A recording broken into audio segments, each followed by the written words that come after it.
Hello అందరికి. ఈ రోజు మా తమ్ముడు బైక్ కొనబోతున్నాడు. అదే కేటీఎం బైక్ 2024 బైక్ అన్నమాట. కంగ్రాచులేషన్స్ టవన్ కుమార్. సో ఏంటంటే మేము అందరం ఆడపిల్ల వాళ్ళే, అంటే మా మామయ్యలు కూడా లేరనమాట మా అమ్మమ్మ సైడు. అండ్ మా నాన్న చనిపోవడంతో మేము చిన్నపిల్లలం. మా నాన్నే చిన్నవాడు కాబట్టి మేము ఇంకా చిన్నపిల్లలం అనమాట. ఎవరైనా మమ్మల్ని ఇది ఒక వాల్యూ ఇవ్వాలంటే వాళ్ళేంది లేవాలి, చిన్నపిల్లలు వాళ్ళేంది లేవాలి చిన్న.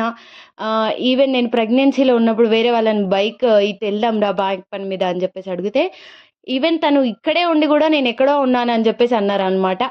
ప్రతి ఒక్కరికి ఆడపిల్లలంటే చిన్న చూపు. అట్లాంటిది మా తమ్ముడు ఎదిగి ఈరోజు ఒక బైక్ తీసుకొని మమ్మల్ని ఆ బైక్ మీద తిప్పుతూ తీసుకుంటూ తీసుకెళ్తున్నాడు. ఎంత హ్యాపీగా ఉంటుంది కదా ఆ ఫీలింగ్ అసలు.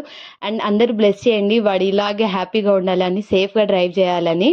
అండ్ అందరూ కంగ్రాచులేషన్స్ చెప్పుకోండి. అక్క తమ్ముళ్ళ బంధం అంటే సూపర్గా ఉంటుంది కదా. తమ్ముడి కంటే అక్కే ఎక్కువ ఫీల్ అవుతుంటుంది. సేమ్ మేము కూడా అంతే. Bye bye.